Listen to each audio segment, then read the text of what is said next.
কলাটা ফেলতে যাবে, গঙ্গার মধ্যে থেকে সাক্ষাৎ পতিপাবনী গঙ্গা হাত বাড়িয়ে বলছেন, ফেলো না, আমায় দাও। দেবীং সরস্বতীং ব্যাসং তত জয় মুদরায়ত। ওম নমো ভগবতে বাসুদেবায়। জয় রূপ সনাতন ভট্ট রঘুনাথ, শ্রীজীব গোপাল ভট্ট দাস রঘুনাথ। এই ছয় গোস্বামীর করি চরণ বন্ধন, যা হইতে বিঘ্ন নাশ অভীষ্ট পুরাণ। দুর্গমী প্রতিমেন্ধস্য স্খলদপাদ গতির্মোহ, সকৃপা যষ্টিদানেন সন্ত সন্ত বলম বলম। শ্রী গুরু প্রেমানন্দে।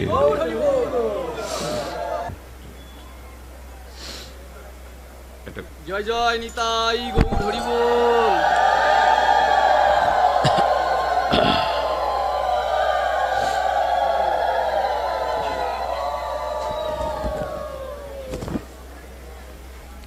জয় রাধে। স্তবদ গৃহস্থেনা কারাগৃহম গৃহম, তবগ্ন মোহনী গড় যাবৎ কৃষ্ণ ন তেজনা। কলিযুগ পাবন অবতার, পরম প্রেমময়, প্রেম পরতত্ত্ব সীমা, রাসবিলাসীর চরম পরিণতি, প্রেম বিবর্ত বিলাস শ্রীমূর্তি, পরম করুণা বরুণালয়, কলিযুগ ও জীবের একমাত্র আশ্রয় গতি, শ্রী শ্রী শচীনন্দন নদিয়া বিহারী গৌর হরি। পরম পাবন পতিত উদ্ধারণ পতিত তারণ, দাতা শিরোমণি দয়াল নিতাই চাঁদের মহা অনুকম্পায়, শ্রী শ্রী গান্ধার্বিকা গিরিধারীর অপার করুণায়, বঙ্গবসুন্ধরার প্রভাকর্দি শ্রীমন্দির শ্রী আখড়ায়, শ্রী গুরুপাদ পদ্মের শোভাগমনে, পরম সুমঙ্গল মাঙ্গলিক ভক্তিযজ্ঞ সুধাযজ্ঞের যে পরম আয়োজন, সেই পরম আয়োজনে এই মহা মাহেন্দ্রক্ষণে অমৃতক্ষণে অস্মাদীয় জীবনধন জীবন সর্বস্ব পরম বন্দনীয় শ্রী গুরুপাদ পদ্মে পরার্ধকোটি দণ্ডবৎ প্রণতি। তৎসহ বিশ্ব বৈষ্ণব সভার সভাজন মহাজন, বৈষ্ণব সেবার মূর্তিমন্ত শ্রী বিগ্রহ, নিত্যানন্দ স্বরূপী নাম প্রেম দাতা শিরোমণি, বঙ্গদেশের তার হরিনাম প্রেম প্রচার যা চিরকাল ভক্তের হৃদয়ে স্বর্ণাক্ষরে লেখা থাকবে, সেই পরম পূজনীয় বন্দনীয় শ্রীচরণ শ্রী শ্রীল মুরারিমোহন দাস বাবাজি মহারাজের রাতুল চরণ স্মরণপূর্বক তারই চরণাশ্রিত কৃপাধন্য, যাকে তিল তিল করে তার ভজন মহিমা শক্তি সঞ্চারিত করে তার অবশিষ্ট কাজ দায়িত্ব দিয়ে গেছেন, যিনিও সেবা ধর্মে ভাগবত প্রচার ধর্মে নিজেকে শত উৎসাহিত করে স্রোতস্বিনী গঙ্গার মতো বহমান পশ্চিম বাংলা আমাদের বঙ্গদেশ ধন্য করছেন, সেই ছিল শ্যামসুন্দর দাস বাবাজি মহারাজের, যিনি ইতিপূর্বে ব্যাসাসন অলঙ্কৃত করে ভাগবত আস্বাদন করেছেন। তার চরণ কমলে সশ্রদ্ধ দণ্ডবাদ প্রণতি। তৎসহ শ্রীমন্দিরে যে সকল ভাগবত আচার্যগণ, সুমঙ্গল সাধু সমাজ, সন্তজন মহতজন,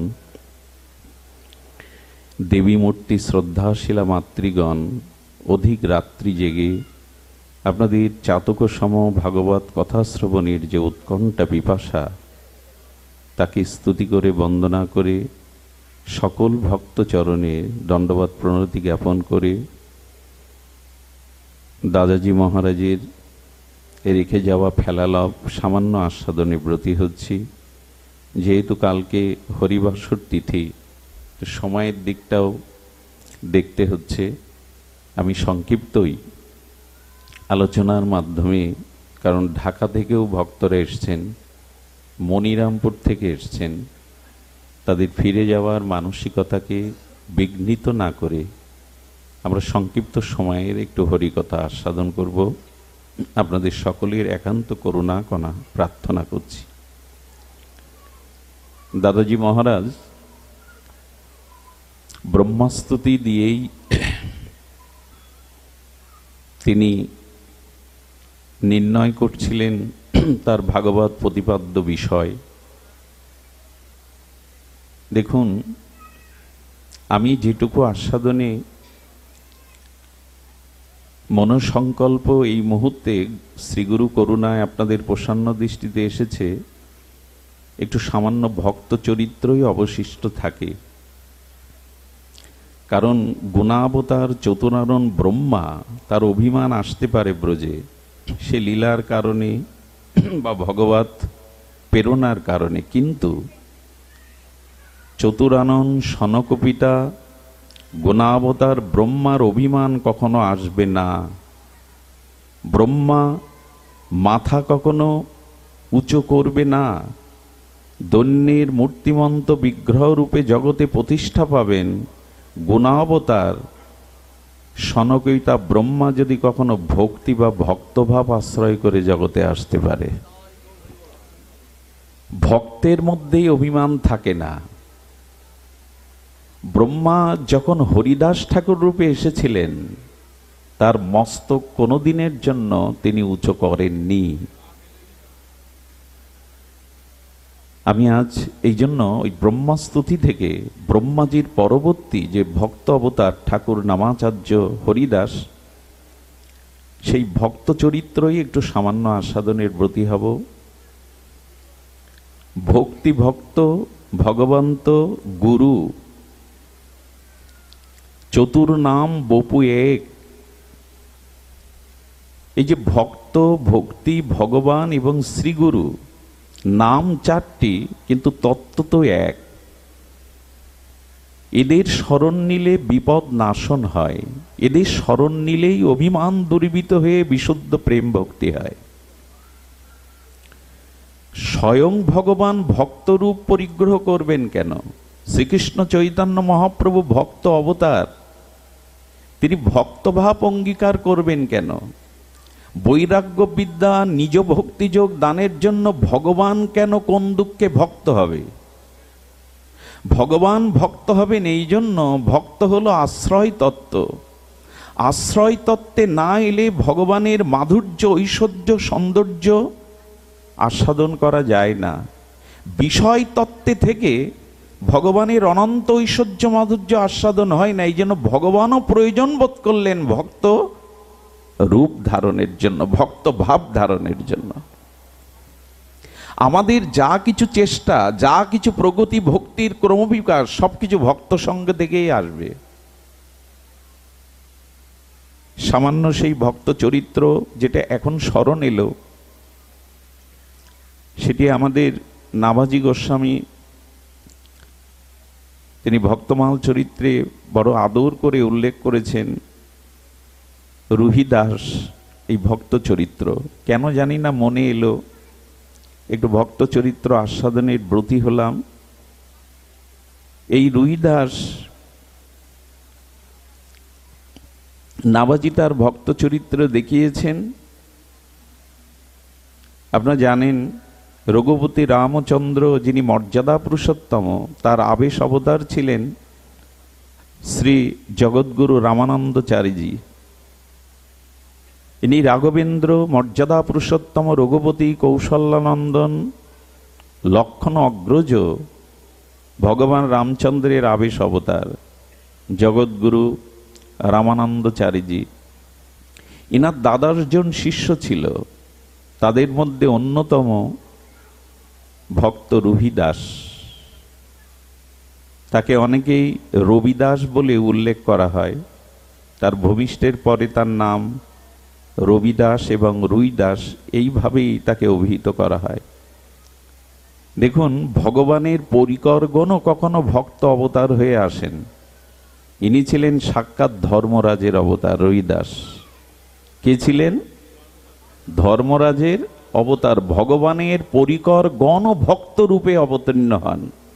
আস্বাদনটা ভক্তভাবেই, ভগবানের অনন্ত ঐশ্বর্য মাধুর্য সৌন্দর্যের আস্বাদন। এই জন্য ব্রহ্মা গুণবর্ত থেকে ব্রজে গিয়ে ভগবৎ প্রীত হোক লীলাতে অপরাধ করলেন, কিন্তু সেই ব্রহ্মা ভক্তভাব অঙ্গীকার করে যেন নামাচার্য হরিদাস হলেন, মাথা উঁচু হলো না, ওখানে কোনো বিঘ্নই নেই। এই জন্য রুইদাস সাক্ষাৎ ধর্মরাজের অবতার। পূর্ব কথা বড় মাধুর্যময়, মানসিক ব্যস্ততায় যদিও আমরা সার সংক্ষেপ সূত্রগুলোই উল্লেখ করছি। এই জগৎগুরু রামানন্দাচারীজি তিনি একজন ব্রহ্মচারী বালককে রেখেছিলেন। এটা রুইদাসের পূর্ব ইতিকথা, পূর্ব জন্মের। এই ব্রহ্মচারীর কাজ ছিল বাবার জন্য ভিক্ষা করা। তারা নিজে স্বপরিপাকী হয়ে ভগবানকে নিবেদন করেই পান। এই ব্রহ্মচারীকে, যিনি পূর্বজন্মের রুইদাসের পূর্বজন্মে রামানুজাচার্যের শিষ্য একান্ত অনুগত ব্রহ্মচারী, এই কিশোর তিনি ভিক্ষায় যেতেন। তার উপরে নির্দেশ ছিল রামানন্দাচারীর যে উপবিদধারী ত্রিসন্ধ্যা গায়ত্রী নিষ্ঠাবান সদাচার সম্পন্ন ব্রাহ্মণের গৃহ থেকে ছাড়া ভিক্ষা নেবে না। কিন্তু এই ব্রহ্মচারী পথ দিয়ে যেতে যেতে একটা বৈশ্য দোকানদার, তিনি প্রতিদিন তার চরণ বন্দনা করে অনুরোধ করতেন, গোসাই বাবাজির জন্য একটু আটা, একটু ডাউল, একটু ঘৃত, একটু মেওয়া দয়া করে যদি নেন। বলে এটা নিষেধ আছে, নেওয়া যাবে না। বাবা তুমি বারবার অনুরোধ করবে না। হঠাৎ ঝড়ো ঝড়ো ঘন ঘটা বরিশন এলো, ঝঞ্ঝাবাদ এলো। সেই বৈশ্য দোকানদারের আর আলায় একটু দাঁড়িয়েছেন এই ব্রহ্মচারী। বললেন, বাবা আজ আর কি করবেন? ভিক্ষায় যেতে পারবেন না, দুরবস্থা। আরে আমার পরিচয় গোপন রাখুন, বাবাজির জন্য একটু আটা ঘৃত তো নিন। দেখলেন উপায় নেই, আজকের দিনে আর অন্য জায়গায় ভিক্ষা যাওয়াও সম্ভব নয়। উনি গোপন করে বাবাজিকে ওই ভিক্ষালব্ধ আটা দিলেন, সবজি দিলেন। ভোগ লাগাবার পরে রামানন্দাচারী তার অনুভূতিতে অনুভব করতেন যে ভগবান এসে ওটা গ্রহণ করছে, কিন্তু সেদিন আর ভগবান আসলেন না, গ্রহণও করলেন না। উনি ধ্যানের দ্বারা চিন্তা করলেন সেবার বস্তুতে কোনো দোষ বা অপরাধ প্রবেশ করেছে, যে জন্য ভগবান সাক্ষাৎ অনুভূতিতে আজকে সেবা গ্রহণ করলেন না। তিনি ধ্যানের দ্বারা কিছুটা অনুভব করে ডাকছেন, কিরে বাবা ব্রহ্মচারী, কার কাছ থেকে এনেছিস আজ এই ভিক্ষা লব্ধ আটা সবজি, কার কাছ থেকে এনেছিস? তিনি ভয়ে কম্পিত হয়ে পূর্ব ঘটনা খুলে বললেন। তখন বললেন, বৈশ্যের দ্রব্যই তো ভগবত সেবায় লাগে সারা বিশ্বব্যাপী, এটা তো অপরাধ না, কিন্তু ভগবান কেন নিলেন না? ভগবান কেন আজ প্রসাদ গ্রহণ করলেন না, আবার ধ্যানে বসলেন? সমর্থ মহাপুরুষ তো ধ্যানের দ্বারা জানলেন বিষয়টা ওই বৈশ্য দোকানদার তাকে দিয়েছে, এটা অপরাধ না। ওই বৈশ্য দোকানদারের পেছনে লেগে গিয়েছিল চতুর সম্প্রদায়ের, মানে আমাদের যে চতুর্বর্ণ আছে তার চতুর সম্প্রদায়ের তিনি হলেন রঘু চর্মকার। কি নাম বললাম? রঘু চর্মকার। ইনি জাতিতে দাস, মানে যাকে আমরা মুচি বলি। তো ইনার কোনো সন্তান ছিল না, অথচ জুতোর ফ্যাক্টরি, জুতোর ব্যবসা করে উনি কোটি কোটি টাকা কামিয়েছেন, কিন্তু কোনো সন্তান ছিল না। সমস্ত কাশীর বরেণ্য সাধকদের ডেকে বললেন, কৃপা করুন। বললেন, কৃপা করবার সামর্থ্য একজনের আছে। তুমি যদি কোনো প্রকারে তোমার একটু সেবা রামানন্দাচারীজিকে করাতে পারো যে কোনোভাবে, তাহলে তোমার দোষ বা ত্রুটি অপরাধ নিবৃত্তি হয়ে তোমার মনোকামনা পূর্ণ হবে যে কোনোভাবে। উনি চিন্তা করলেন, আমার হাতে সেবা, আমার দ্রব্য তো উনি নেবেন না। তাই এই বৈশ্য মুদি দোকানদারকে বহু টাকার লোভ দেখিয়ে তাকে বলেছেন, কোন ক্রমে কোনোদিন যদি সেবার দ্রব্য দেওয়া যায়। বললেন, আমি তোমায় অভিশাপ দিচ্ছি। এই জন্য শ্রীগুরু পাদপদ্মের সেবা সহজ নয়, যাত্রার পক্ষে এটা সম্ভব নয়। তুমি আদেশ লঙ্ঘন করেছো, অভিসম্পদ করছি, যাও। তুমি আগামী জন্মে এই চতুর্বর্ণের মধ্যে চতুর্থ বর্ণে এই দাস সম্প্রদায়ে তুমি জন্মগ্রহণ করো। শ্রী গুরুদেবের চরণে প্রার্থনা করে বললেন, হে গুরু মহারাজ, আপনার আশীর্বাদ এটি অভিশাপ নয়, তবে আশীর্বাদ করুন ভক্তি যেন বিনষ্ট কখনো না হয়, ভক্তি যেন নাশ হয়। আর জগৎগুরু রামানন্দচারীজি চিন্তা করলেন, যেহেতু ওর ভোগটা যেভাবে হোক কৌশলে ভগবানের সেবায় লেগেছে, এই জন্য ওর মনোবাসনা পূর্ণ হতেই হবে। এইটা উনি সমর্থ মহাপুরুষ। তো এই ব্রহ্মচারী ওই রঘু চর্মকারের গৃহে পুত্র হয়ে জন্ম নিলেন। ইনি রুহিদাস। 1371 মাঘী পূর্ণিমার পূর্ণ লগনে এই দিব্য শিশু জন্ম নিলেন। নাম রাখা হলো রবিদাস বা রুইদাস।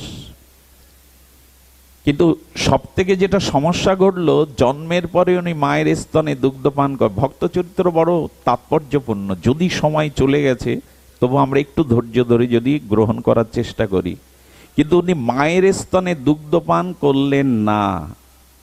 শিশু যদি ভূমিষ্ঠ হওয়ার পরে এখান থেকে 600-700 বছর আগে, তখন তো এরকম ফ্যাক্টরির দুধ বেরোয়নি, তো মায়ের দুধ পান না করলে তো শিশু মারাই যাবে। প্রার্থনা করতেন, কাঁদতেন পিতামাতা। হঠাৎ একদিন শ্রী গুরুদেব জানলেন যে ওই রঘু চর্মকারের গৃহেই আমার আশ্রিত শিষ্য জন্ম নিয়েছে শিশুরূপে। উনি কোনোদিন ভূক্ষেপ না করে ওই পাড়ার মধ্যে ঢুকে গেলেন। সবাই হাত তুলে দাঁড়িয়ে আছে, কেউ গোবর ছড়া দিচ্ছে, কেউ বিস্ময় প্রকাশ করছে। উনি তো লোকালয়ে আসেন না, ভজন থেকে বেরোন না, উনি কেন আসছেন আজ রঘু চর্মকারের বাড়ি? সরাসরি ঘরে ঢুকে গেলেন, পাদর্ঘ দিলেন, পাদস্খলন করলেন, শিশু কই, আমার কাছে নিয়ে আসো। শিশুকে কোলে করার পরে পিতামাতা কাঁদছেন, রঘু চর্মকার কাঁদছেন, তার গৃহিণী কাঁদছেন, শিশু বুকের দুগ্ধ পান করে না। বলেন, আমি মন্ত্র দিচ্ছি, আজ থেকেই দুগ্ধ পান করবে, তবে মন্ত্রটা কার্যকারী হতে গেলে তোমাদের বাইরে যেতে হবে।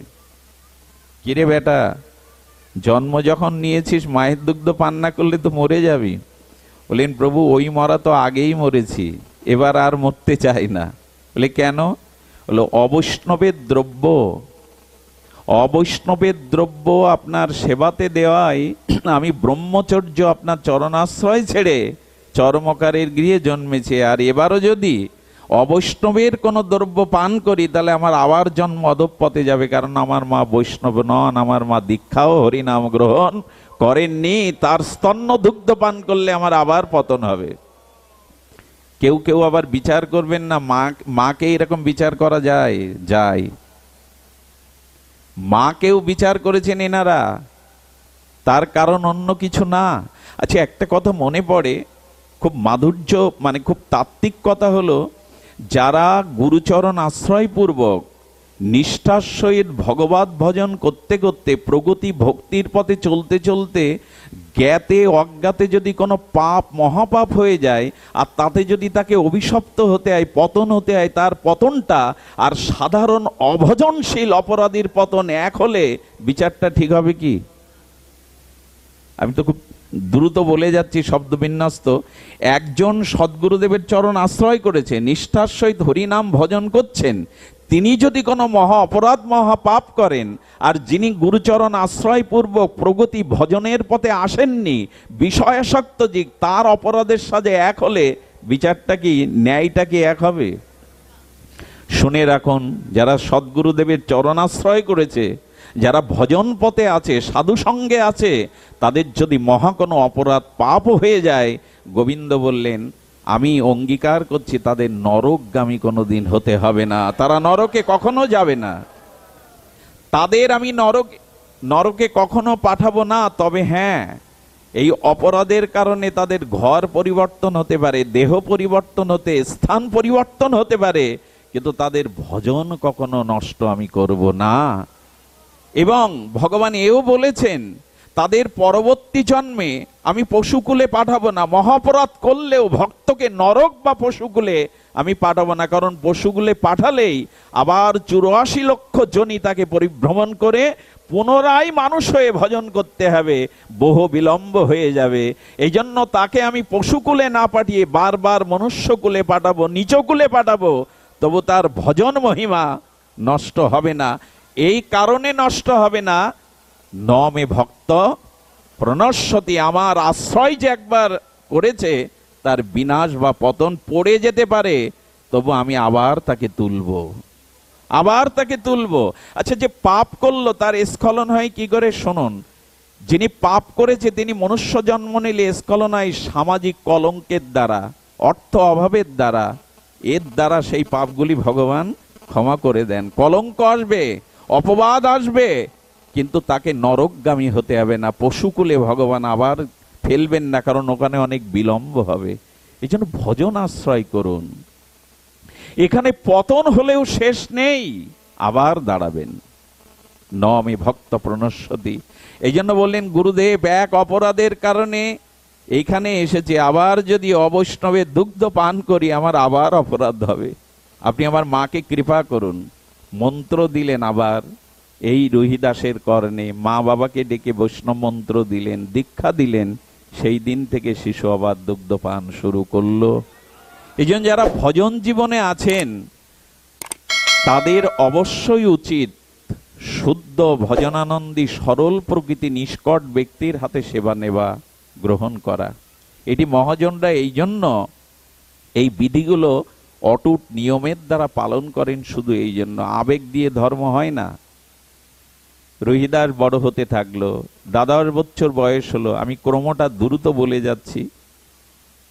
যখন 10 বছর বয়স হলো তখন কি করলো জানেন? এই এনার পিতার তো জুতোর ব্যবসা, আর বহু টাকা কাশিতে রোজগার করেছেন। সিন্ধুকের মধ্যে সোনাদানা টাকা সবসময় সুরক্ষিত থাকতো তিজুরির মধ্যে। ও করেছে কি, চাবিটা চুরি করে রুইদাস তার থেকে মুটো মুটো সেই সোনাদানা টাকা নিয়ে পকেটে পড়ে চাবিটা আবার জায়গায় রেখে দিয়ে কাশীর গঙ্গার ঘাটে যেত। যে সাধুর কোমণ্ডল নেই তাকে কোমণ্ডল কিনে দিত, যে সাধুর বস্ত্র ছিঁড়ে গেছে তাকে বস্ত্র কিনে দিত। সাধুদের ঘরে ঘরে আহারের আহার্য সবজি চাউল কিনে দিয়ে তো। এটা চলতে চলতে মার চোখে ধরা পড়ল। রঘু চর্মকারের স্ত্রী দেখলো যে ও টাকা পয়সা নিয়ে যায়। প্রথমে বলতো মা আমি বাতাসা নিয়ে যাই, মিষ্টি নিয়ে যাই, ফল নিয়ে যাই, কিন্তু মা দেখলো টাকা নিয়ে যায়। শুধু ভক্তগণ, ঘটে গেল সেই ঘটনা। সেই পিতা যখন দেখতে পেল চর্মকার যে ছেলে সোনা দানা টাকা সব সাবার করছে, তিজোরি থেকে সাধুদের দান করছে, একদিন ডেকে বললেন এই চুরিবিদ্যা আর চলবে না, এই চুরিবিদ্যা চলবে না। সাধুদের যদি কিছু দিতে হয় নিজে রোজগার করে দাও, বাবার টাকায় সাধু সেবা করো না। অভক্ত হলে এই হলো সমস্যা। যখন পুত্র প্রয়োজন তখন সাধু সেবার প্রয়োজন, ভগবানের ভজন প্রয়োজন। পুত্র পেয়ে গেছে, এখন আর সাধু সেবা দরকার নাই। তুমি টাকা রোজগার করে যদি পারো করো, আজ থেকে হাত দেবে না তুমি। বললেন বাবা এটা তো আমাকে করতেই হবে। এত টাকা জমিয়েছেন সংসারে, মরে গেলে সাথে যাবে। এই টাকা দিয়ে আপনি কি করবেন? এতে আপনার কি কল্যাণ হবে? বরঞ্চ সাধু বৈষ্ণবকে দান করুন। এটাই জীবনের সব থেকে বড় ব্রত, সব থেকে বড় তপস্যা। দান করুন। শোনে কি কথা? রোজগার তো তুমি করনি, আদেশ দিলাম আজ থেকে হাত দেবে না। দেখুন জগতের প্রেম হলো এই, জগতের সম্পর্ক হলেই যেই স্বার্থে টান পড়ে যায় তখন আর পিতা পুত্রের সম্বন্ধ বাঁচিয়ে রাখা যায় না। 14 বছরে বিবাহ দিয়েছিলেন যাতে ছেলেটাকে বিবাহ দিলেন, ঘরে আটকে রাখা যায়। বাবা বললেন এই টাকায় ব্যয় করবে, কোনো কাজ করবে না, সাধুসঙ্গ করবে, আমি তোমাকে তেজ্যপুত্র করলাম। বললেন মনে মনে এটাই চেয়েছিলাম। সংসারের সম্পর্ক দেখুন, স্বার্থের আঘাত পড়লেই এখানে আর কেউ কারোর আপনত্ব থাকে না। এটাই সংসারের বাস্তবতা। পথে বেরোলেন, কি করলেন জানেন? আহা, খুব বড় পবিত্র এই চরিত্র, ভক্ত চরিত্র এমন যে হৃদয়ে আবেশ আসবেই, ভজনের একটা আগ্রহ ব্যাকুলতা জাগাবেই ভক্ত চরিত্র। উনি স্ত্রীকে বললেন পিত্রালয়ে চলে যাও, এই কাঙালের সাথে রাস্তায় রাস্তায় ঘুরো না। সহধর্মিনীও পেয়েছিলেন, বললেন জীবনের সুখ দুঃখ তোমার চরণেই সঁপে দিয়েছি, তোমার কাজ ছাড়া হব না। একটা পাটি বিছিয়ে দিয়ে জুতো সেলাই শুরু করলেন। কি শুরু করলেন? জুতো সেলাই শুরু করলেন রুইদাস। আর এই জুতো সেলাইয়ের একটা নিয়মকে ঝুবড়ি বেঁধেছে। ঝুবড়ি বেঁধে স্ত্রী থাকে। জুতো সেলাইয়ের একটা নিয়ম হলো, যত সাধু আসবে তাদের কাছে পয়সা নেবে না। সাধুর জুতো পালিশ করে সেলাই করে পয়সা নেবে না, যারা দেয় তাই দিয়ে সবজি কিনে আর তার সেই শিলা বিগ্রহকে সেবা দিয়ে, সেই সেবার পর যদি দুয়ারে কোনো সাধু দেখে তাকে এক মুষ্টি দিয়ে তবে যেটুকু থাকে হরিদাস তাই পায়। গৃহে থেকে ভক্তি হয় না তা নয়, গৃহে থেকেই ভক্তি হয়। গৃহী যদি প্রকৃত বৈষ্ণব হয়, ভক্ত হয়, সেটা অনেক শ্রেষ্ঠ ধর্ম। মহাপ্রভুর কয়জন হাতে গোনা, রূপ সনাতন অষ্ট গোস্বামী সহ হাতে গোনা, সবই তো আশ্রিত, সবই তো গারস্থ আশ্রম শিষ্য। মহাপ্রভু সারি অনাচার করো কৃষ্ণের সংসার বলে গেছেন। গৃহী আর সন্ন্যাসী যদি আদর্শ ত্যাগ বৈরাগ্য থাকে, এদের মধ্যে কোনো পার্থক্য নাই। সদাচার পালন করতেন, সাধুদের কাছে পয়সা নিতেন না, বরং সাধুদের আসলে একটু সেবা করাতেন। এই করতে করতে করতে করতে ঝুপড়ির মধ্যে থাকে, যাই মোটা চাল সবজি নিয়ে ভগবানকে ভোগ লাগায়, ভগবানের চোখে এলো জল। আমার ভক্ত এই কষ্টে থাকবে। ভগবান একদিন নিজে সাধুরূপে জুতা সেলাই করতে এলেন। ভগবান পা বাড়িয়ে দিয়ে বলছে, রুইদাস, সারা ভারত পরিভ্রমণ করব তীর্থে, এখন পদব্রজেই যেতে হবে, তো তুমি জুতোর একটু ভালো করে সেলাই করে দাও। বলে, প্রভু চামড়া টামড়াগুলো নতুন করে লাগিয়ে দিয়ে ফ্রেশ করে দিলেন। দিয়ে বলছে, দেখো রুইদাস, আমার কিছু কিছু অর্থ আছে, এইটা নিয়ে ঘুরতে গেলে বিপদ আসতে পারে, অর্থটা তোমাকে আমি দিয়ে যাই। আমার তো অনেক আছে। বললেন, প্রভু আমার যে একটা নিয়ম আছে, সাধুদের জুতো সেলাই করে সেবা করে আমি কোনো পয়সা নেই না, এটা আপনি দিতে পারবেন না। ভগবান বললেন, আমি তো হেরেই যাচ্ছি।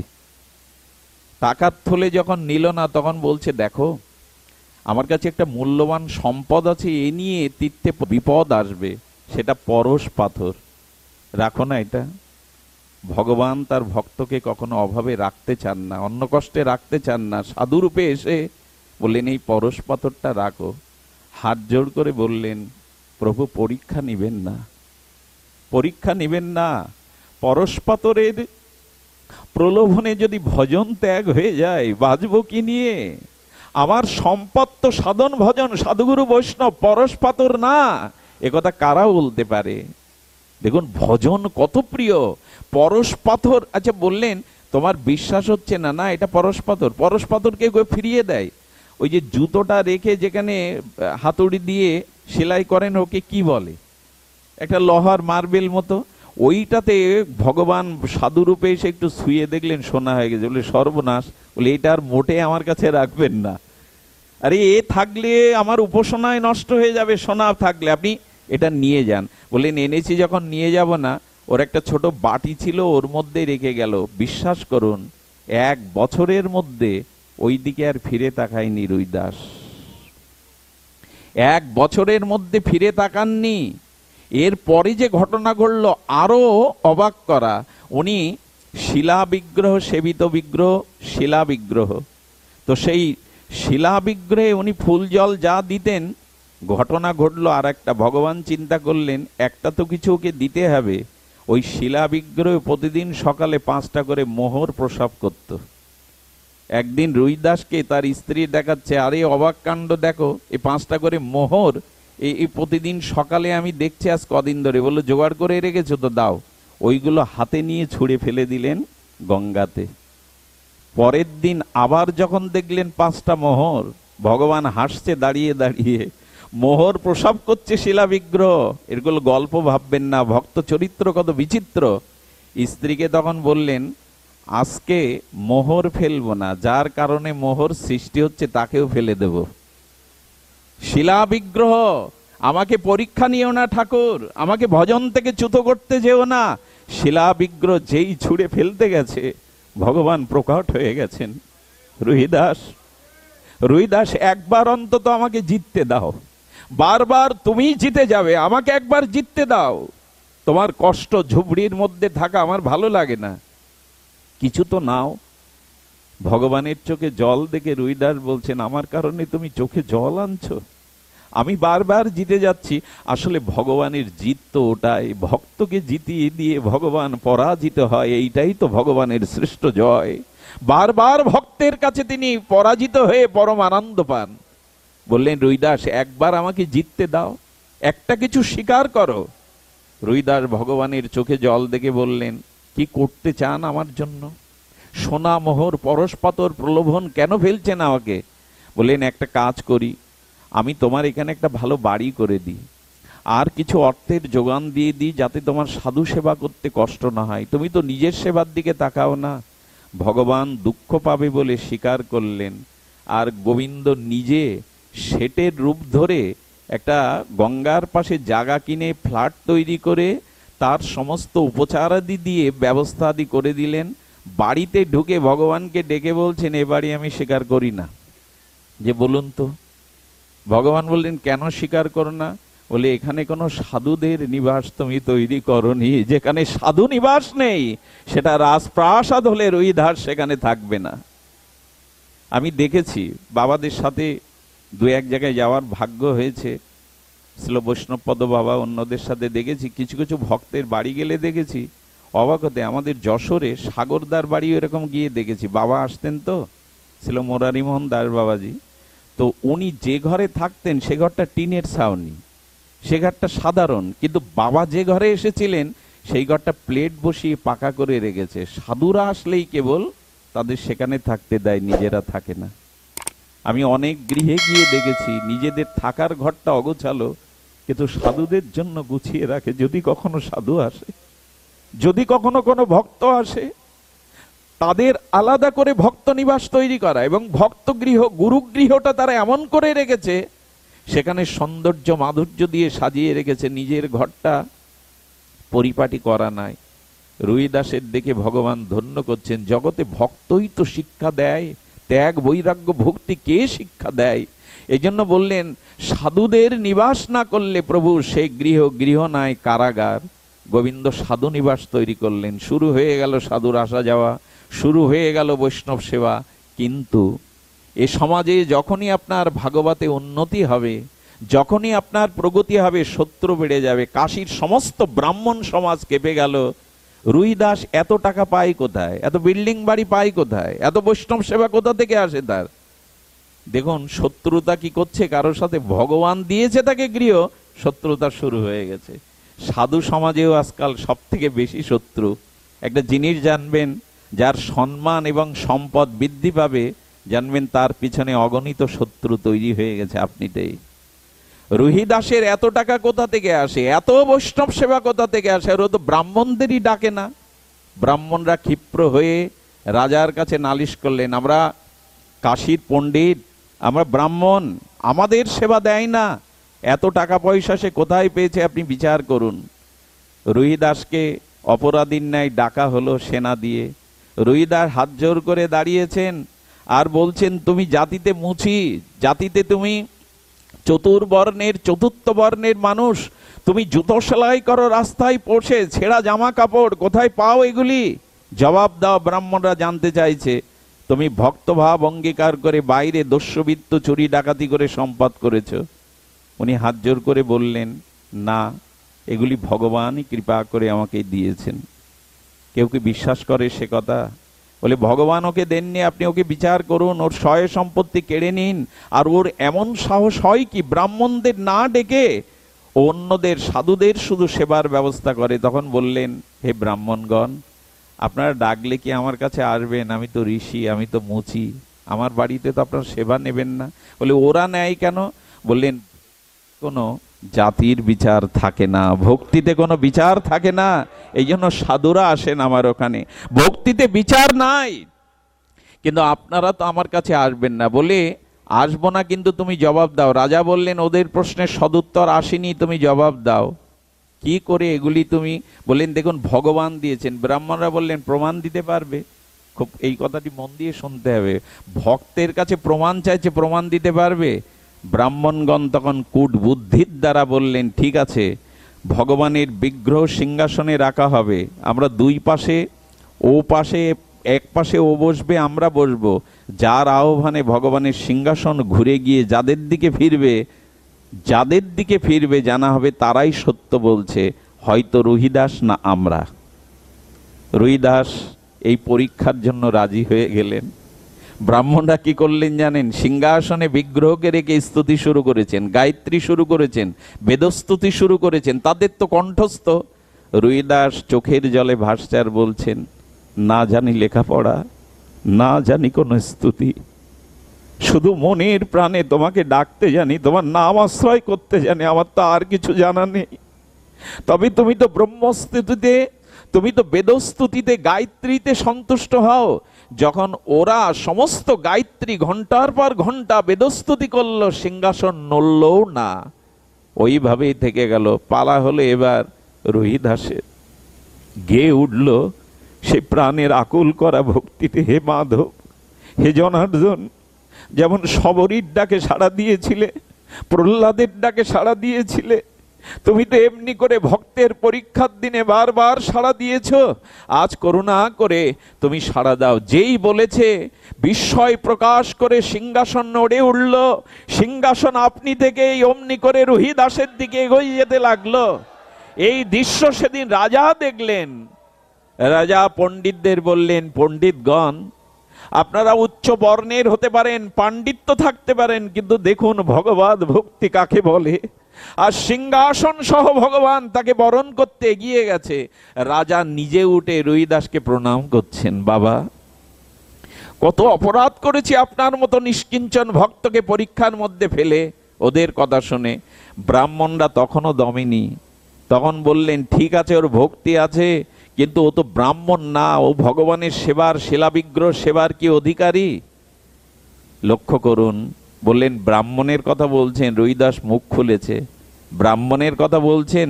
তবে দেখুন, আমি 7 জন্ম ব্রাহ্মণ ছিলাম। কয় জন্ম? 7 জন্ম ব্রাহ্মণ ছিলাম। এই জন্মে একটি অপরাধের কারণে আমি এই ঘরে এসেছি। বলে প্রমাণ কোথায়? কি করলো জানেন? ছুরি নিলেন, ছুরি নিয়ে বুক চিরলেন, বুকের ভেতর থেকে, হৃৎপিণ্ড থেকে সোনার উপবিদ বের করে আনলেন কয়েকটি। এই দেখুন, আমি পূর্বজন্মে ব্রাহ্মণ ছিলাম। ব্রাহ্মণরা মাথা নিচু করলেন, জানলেন ইনি সাধারণ ভক্ত নন। এই জন্য ভক্তের কোনো জাতি বিচার কখনো করবেন না। হয়তো পূর্বজন্মে তিনি আমার থেকে সুবর্ণে ছিলেন, কোনো অপরাধের কারণে এসেছেন।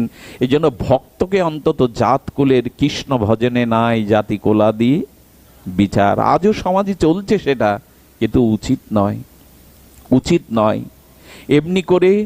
এমনি করে রুহিদাসের যখন ব্যাপ্তি ছড়িয়ে পড়ল, ঘটনা ঘটল। আরও একটি ঘটনা তো আছেই, আমি সংক্ষিপ্ত রূপেই বলবো। দেখুন, এক পণ্ডিতজি জুতো সেলাই করতে যান, রং লাগাতে যান, আর সেই পণ্ডিতজি রাস পণ্ডিত কাশীর। তো তিনি যখন যান, রুহিদাসকে বড় ভালো লাগে। রুহিদাসকে তখন বলছেন, আচ্ছা তুমি যে অর্থকড়ি নাও না, কেন নাও না, চলবে কি করে? তখন বললেন, দেখুন, গোবিন্দ এই সেবা দিয়েছেন আমাকে, আমার কি মনে হয় জানেন? চামড়া দিয়ে না, আমার মনে হয় আমার গায়ের চামড়া দিয়ে যদি সাধু বৈষ্ণবের পায়ের জুতো হতে পারতাম, আমার ভজন, আমার সাধন সফল হতো। আমার মন চাই, আমার মন চাই। আচ্ছা, চামড়ার কাজ করতেন, আর কি করতেন জানেন? ওরে বলে, ওই যে চামড়া ভিজিয়ে রাখে না, চামড়াগুলো নরম করার জন্য একটা পাত্রে, কুঠুরি বলে সম্ভবত, কি ওদের ভাষায়, সেই কুঠুরিতে চামড়া ভিজিয়ে রাখতেন, যখন প্রয়োজন হতো থেকে নিত। পণ্ডিতজি বলছেন, কাশীতে বাস করো রুহিদাস, তা একবার গঙ্গা স্নানে যাও না কেন, চলো আমার সাথে চলো। তখন বললেন, গঙ্গা মায়ের কাছে যায় না কেন জানেন? ওইখানে সাধুরা, সন্ন্যাসীরা স্নান করে, আমার ছোঁয়া লাগলে যদি তাদের ধর্ম নষ্ট হয়, এই জন্য মা গঙ্গাকে আমি এখানে বসেই প্রণাম করি, যাই না। বলে, এক কাজ করুন না, আমি 2টো কলা রেখেছি, এই 2টো কলা একটু মা গঙ্গাকে দিবেন তো আমার হয়ে। আপনি তো রাস পণ্ডিত, রাজার প্রসাদাদি নিবেদন করেন গঙ্গায়, 2টো কলা দিবেন। কি বলবো আপনাদের, তাচ্ছিল্যভাবে পণ্ডিত নিল। কলা আর মা গঙ্গা কি নেবে? যেখানে রাজবাড়ি থেকে ভোগ রাগ যাচ্ছে, পূজারতির পরে উনি মনে করেছেন কলা 2টো ফেলেই দেই, একে আর গঙ্গাকে কি দেব। কি বলবো আপনাদের, কলা বের করে যেই হরিদাসের ভাবনাটা এসছে, কলাটা ফেলতে যাবে, গঙ্গার মধ্যে থেকে সাক্ষাৎ প্রতিপাবনী গঙ্গা হাত বাড়িয়ে বলছেন, ফেলো না, আমায় দাও, ফেলো না, ওটা ওটা ফেলবার জিনিস নয়, আমার রুহিদাস আমাকে দিয়েছে, দাও। তা আশ্চর্য হতে হয় ভক্তির মহিমা। মা গঙ্গা নিজে এক হাত বাড়িয়েছেন, তার সেই দিব্য চিন্ময় হস্ত সবাই যেন গঙ্গার ঘাট আলোকিত হয়ে গেছে। থরথর করে কাঁদছে রাজপণ্ডিত, কার জিনিস ফেলতে গেছি। এই ভক্তের দ্রব্যের মধ্যেও ভক্তি থাকে। দাদাজি যেখানে গিয়েছিলেন, এরপরে মহাপ্রভুর কথা আছে। দেখুন, ভক্তের দ্রব্য বস্তু, ব্যবহৃত বস্তুর মধ্যেও ভক্তি থাকে। মনে পড়ে আপনাদের কাজী উদ্ধারের দিনে মহাপ্রভু সংকীর্তনরত হয়ে ফিরছিলেন নবদ্বীপের। প্রতিটা কদলী বৃক্ষ আলপনা আঁকিয়ে মঙ্গল ঘটে স্থাপন করে সবাই চিন্তা করছে কাজী উদ্ধার হলো, প্রেম বিতরণ হলো, প্রভু যদি আমার ঘরে ঢোকে, একটু আমার আঙিনায় আসে। সবাই অপেক্ষা করছে গৌরের জন্য, কিন্তু মহাপ্রভু ঢুকলো কার বাড়ি জানেন? শ্রীধরের আঙিনায়, যার ঘরে ভালো খড় নাই, যার ঘরে বসতে দেওয়ার কোনো বস্ত্র নাই। শ্রীধর ভক্তিতে কাঁদছে আর কাঁপছে, গৌর হরি, হে গৌর সুন্দর, তুমি এলে, তোমাকে বসতে দেওয়ার মতো কোনো আশ্রয় আমার কাছে নাই। মহাপ্রভু কীর্তন করতে করতে পিপাসাক্ত হয়ে দেখলেন, কি দেখলেন? শ্রীধরের সোপানের উপরে, এই যে বাড়ি পোটে থাকে না, সোপান থাকে, সোপানের উপরে বহু জরাজীর্ণ লোহার একটা পাত্রে বাইরের ব্যবহারের জন্য জল রাখা আছে। তার মানে সেটা বহুবার ছিদ্র এটেনে আনা, বহুবার লোহা দিয়ে ছিদ্রগুলো সংস্কার করে আনা, তাতে বাইরের একটু জল রয়েছে। সেই জল মহাপ্রভু কারোর দিকে না তাকিয়ে নিজেই পান করলেন। শ্রীধর দাঁড়িয়ে কাঁদছেন আর বললেন, প্রভু, একটু পানীয় জল দেওয়ার মতো সামর্থ্য আমার নেই বলেই বাইরের জল পান করলে, এই জরাজীর্ণ শতছিদ্র লোহার পাত্রে। মহাপ্রভু শুধু প্রেমাও বাড়ি পরিশন করতে করতে বারবার ভক্তদের ডাকছেন, কীর্তন স্থমিত করে বলছেন, ভক্তগণ, আজ নূতন করে কৃষ্ণ আমায় একটি জিনিস জানালো। কি জানালো প্রভু? ভক্তের পাত্রের মধ্যেও ভক্তি থাকে গো। এই পাত্রে জল পান করে আমার ভেতরে প্রেম ভক্তি শত উচ্চারিত হচ্ছে। ওগো, ভক্তের ব্যবহৃত পাত্রের মধ্যেও শুদ্ধ ভক্তি থাকে। নিত্যানন্দ প্রভুর প্রসাদী একটা বসন মহাপ্রভু চেয়ে নিলেন, শ্রীপাদ, আপনার ব্যবহৃত প্রসাদী একটা বস্ত্র আমাকে দিতে পারেন? নিত্যানন্দ প্রভু সদা তিনি পরমানন্দ থাকেন, আনন্দে থাকেন। বস্ত্রটা দেওয়ার পরে মহাপ্রভু ছিঁড়ছেন, একটি করে ছিঁড়ে ছিঁড়ে, ওই যে মানুষ লাল কাপড় মাঝে মাঝে হাতে মাথায় পরে না, ছিঁড়ে বললেন, ভক্তগণ, কৃষ্ণ প্রেম চাও, ব্রজপ্রেম চাও, যদি নিতে চাও, নিত্যানন্দের প্রসাদী বস্ত্রের মধ্যেই ব্রজভক্তি আছে, তোমরা ধারণ করো, তোমাদের প্রেম ভক্তি হবে, তোমাদের প্রেম ভক্তি হবে। সেদিন যারাই বেঁধেছিল নিত্যানন্দের প্রসাদী বস্ত্রখণ্ড, সকলেই প্রেম বিভাবিত হয়ে গেল, প্রেমে উচ্ছ্বাস তরঙ্গে নর্তন কীর্তন করতে লাগলো। নিত্যানন্দের পাদদাগ পান করেও সকল ভক্তের ব্রজভক্তি হয়েছিল। এই জন্য ভক্তের ব্যবহৃত বস্ত্রের মধ্যেও পর্যন্ত ভক্তি থাকে। ভক্তি বা ভক্তের মহিমা এরূপ। শুধু ভক্তগণ, সেদিন শ্রীধরের গৃহে মহাপ্রভু জানিয়েছিলেন, তোমার পাত্রের মধ্যেও ভক্তি আছে শ্রীধর। কেন ভক্ত সঙ্গ করতে হবে? কেন ভক্ত অনুগ্রহ নিতে হবে? আপনারা জানেন, কৃষ্ণ সে তোমার, কৃষ্ণ দিলে দিতে পারো, তোমারও শক্তি আছে। ভক্তের জন্য গোবিন্দ অনল খায়, ভক্তের জন্য ভগবান বিষও গ্রহণ করেন। ভক্তই তো তার প্রাণ, ভক্তই তো তার সদ সর্বস্ব। এই জন্য অহং ভক্ত পরাধীন বলে জগতে ঘোষণা করেছেন, আমি শতান্ত বিরাট বিভু, তবু এক জায়গায় আমি পরদন্ত ভক্তের কাছে। সেদিন মা গঙ্গা বললেন, ওগো পণ্ডিত, আমার এই বালাটা নিয়ে যাও, এই দিব্য বালাটা আমার রুহিদাস ভক্তকে দিয়ে দিও। মা খুশি হয়ে বালা দিলেন। চিন্তা করলেন, এরকম বালা আমি আমার বংশে কখনো দেখিনি। বালাটা গোপনে রেখে দিলেন, আর রুহিদাসের কাছে পণ্ডিত কোনোদিন গেলেন না। এই বালাটা কি করলেন জানেন? অভাবের তাড়নায় এই রাজ পণ্ডিত অভাব দূর করবার জন্য এক সাগরার কাছে গেলেন। সাগরার কাছে গিয়ে বললেন, এটা দেখুন তো। সে দেখে চমকে উঠে বলছেন, পৃথিবীর কোনো কারিগরের দ্বারা এ বালা তৈরি হওয়া সম্ভব না, আপনি কোথায় পেয়েছেন পণ্ডিত প্রভা? বলেন পৃথিবীর কোন স্বর্ণকার এই বালা তৈরি করতে পারে? এটা দিব্য কোনো বালা, আপনি বলুন কোথায় পেয়েছেন? বললেন যেখানে পাই, তোমার জানার দরকার নেই, কিনবে? বলে এরকম পুঁজি তো আমার কাছে নাই গো। এ কেনার পুঁজি আমার কাছে? বলে কি আছে তাই দাও না। বললো 1000খানি টাকা আছে। বলে তাই দিয়ে দাও। বিক্রি করে চলে গেল পণ্ডিত। ওইখানে নগরপাল, কাশীর নগরপাল, নগরপাল মানে বোঝেন তো, এখন যাদের মেয়র বলে, তো সেই নগরপালের স্ত্রী, তার খুব শখ অলংকার পরার। ওখানে গিয়ে বলছেন আমাকে ভালো বালা দিতে হবে। তো যা দেখায় পছন্দ হয় না, শেষ পর্যন্ত ওই বালাটা বের করার পর বললেন হ্যাঁ এরকমই তো খুঁজছিলাম, আর একটা কই? বলে এরা দ্বিতীয় নেই, একটাই। 2000 টাকা দিয়ে কিনলেন। কিছু মনে করবেন না, অনেক মায়ের আছেন, মায়েরা যারা শৌখিন মায়েরা অলংকার পরতে খুব ভালোবাসেন, তারা খুব দামি অলংকার পরলে ওটা আবার ইনিয়ে বিনিয়ে অন্যকে দেখানো বটে। ভালো লাগছে দামি অলংকার। ওনার সাথে ওই কাশীর রাজার রানী, তার সাথে তার সখ্যতা ছিল, আত্মীয় ছিল। যেই রানীর সামনে হাত দোলাচ্ছে, সেই বালা চমকিত দেখে রানী ধরে বলছেন সর্বনাশ, এ বালা তোমার হাতে তো থাকবে না, যে কিছুর বিনিময়ে এ বালা আমার চাই। মা গঙ্গার হাতে বালা কি সাধারণ হতে পারে? দিব্য চিন্ময়। 5000 টাকা দিয়ে রানী কিনে নিলেন। রাজাকে বললেন এরকম আর একটা গড়িয়ে দিতে। বলে কার কাছ থেকে পেয়েছো এটা?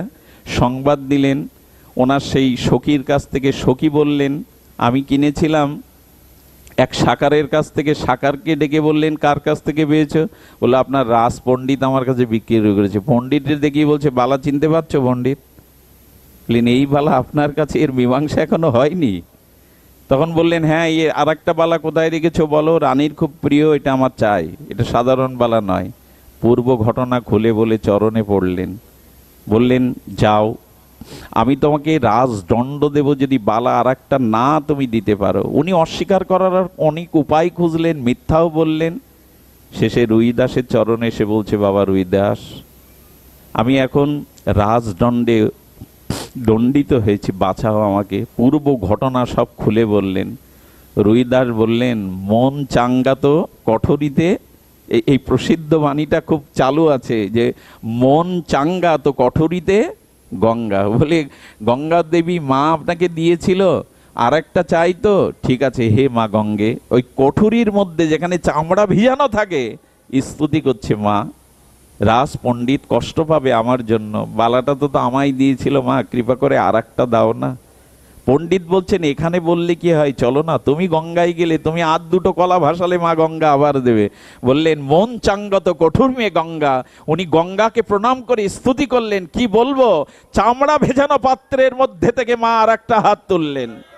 শ্রী গঙ্গা দেবী আর একটা হাত তুলে আর একটা বালা দিয়ে দিয়ে বললেন আমার অদেয় কিছু নেই তোমার জন্য, ভক্তকে সব দিতে রাজি। গোবিন্দ আমায় আদেশ দিয়েছেন কৃষ্ণ ভক্তের জন্য সব কিছু বিলিয়ে দেওয়া। এই হলো রুইদাস। আর একটি না বললে লোভ সামলাতে পারছে না, কাল একাদশী উচিত নয়, একটি বলেই পাঠ বিশ্রাম করছে। এই লীলাটি আমার সারাটা দিন আজ মনের মধ্যে একটা আবেশ ফেলেছিল। সে ঘটনাটা বড় বিরল ঘটনা। ওই রাজা এত কিছু ঘটনার সাক্ষী হওয়ার পরে রুইদাসের চরণ বন্দনা করতে আসতেন। দাদা আমি বিশ্রাম করছি। চরণ বন্দনা করতে আসতেন। চরণ বন্দনা করতে করতে একদিন মনে হলো আচ্ছা রুইদাসের চরণামৃত যদি পায়, আমার তো ভক্তি হলো না, একটু ভক্তি হবে না? উনি বারবার মনে প্রার্থনা করছেন রুইদাসের কাছে একদিন চরণামৃত নিতে হবে, কারণ চরণামৃতের মধ্যেই ভক্তি যদি হয়, আমি তো রাজা বিষয়ী। একদিন পেছনে বসে হাত জোর করে বলেছেন রুইদাস, রুইদাস আচার্য বসো, তুমি বসো। আচার্য আমাকে একটু কৃপা করে চরণামৃত দিন না। উনি তখন কি করছিলেন জানেন? মানুষে মনে মনে উনি ওনার বিগ্রহকে অভিষেক করছিলেন। খুব ধ্যান দিন। রুইদাস মনে মনে অন্তর চিন্তা দ্বারা ভগবানের বিগ্রহকে যখন অভিষেক করছে, ওই অভিষেকের ভাবনায় ভাবিত হয়ে ওনার চামড়া ভিজনে কুটিরি থেকে হাত দিয়ে একটু জল তুলে রাজার হাতে চরণামৃত দিয়ে দিয়েছেন। প্রসাদে বিশ্বাস সকলের হয়? প্রসাদে বিশ্বাস কি হয় সকলের? রাজা ওটা হাতে নিয়ে চিন্তা করছেন, চরণামৃত দিল, আসলে ভক্ত হলে কি হবে, এখনো জাতির স্বভাবও ঘোচাতে পারেনি। হাতে করে চরণামৃত যদি ঋষি বা মুচি দেয়, কিছু মনে করবেন না। রাজার অভিমানে বাঁধল। রাজা চিন্তা করলেন এটা ফেলে দিলেও আবার উনি দেখলে অপরাধ হবে, উনি ভক্ত। রাজা কি করলেন জানেন? রাজা দুই কুল রক্ষা করতে গিয়ে পকেটের কোডের যে পকেট ছিল ওইখানে রেখে দিয়েছেন, দুই কুল বাঁচবে, মনে করবে আমি পেয়ে নিয়েছি, আর ওটা পকেটেই গোপন থাকলো। পকেটে যাওয়ার পর বাড়ি গিয়ে ওটা খুলে দেখে ওখানে একটা দাগ হয়ে গেছে, ওই রস লেগে না একটা দাগ হয়েছে, রাজার কোট, ওটা কাঁচাতে দিয়েছে। আহা, ভক্তের দ্রব্যতে কি ভক্তি থাকে দেখুন। ওই কাঁচাই কারা সম ধোপা ধোপা ধোপা কাচতে গিয়ে বলছে রাজার পোশাকে কোনো দাগ থাকলে তো আমাকে সাজাই দিয়ে দেবে, টাকাও দেবে না। ওই দাগটা বারবার বারবার তুলতে চেষ্টা করছে, চরণামৃতের দাগটা বারবার, যখন পাচ্ছে না তখন মনে করলো আচ্ছা একটু জিহ্বা দিয়ে দাঁত দিয়ে ঘষি না। যেই না দাঁতে ওটা দিয়েছে জিহ্বায়, কয়েকদিনের শুকনো হলে কি হবে, তার কিঞ্চিত পরিমাণ চরণামৃত রস যেই উদরে প্রবেশ করেছে, আপনাদের কি বলবো, সব ফেলে দিয়ে তখন তিনি কীর্তন করতে শুরু করেছেন। অশ্রুপুলক কম্প অষ্টসাত্ত্বিক বিকার হতে শুরু করেছে। উনি ধুলায় গড়াচ্ছেন, সংকীর্তনের আনন্দে গড়াচ্ছেন। কখনো বৃন্দাবনের কীর্তন, কখনো নবদ্বীপের লীলা ব্রজলীলা, কখনো রাধারানীর মহিমা, অনর্গল অনর্গল উনার মুখ থেকে উচ্চারিত হচ্ছে অষ্টসাত্ত্বিক বিকারে।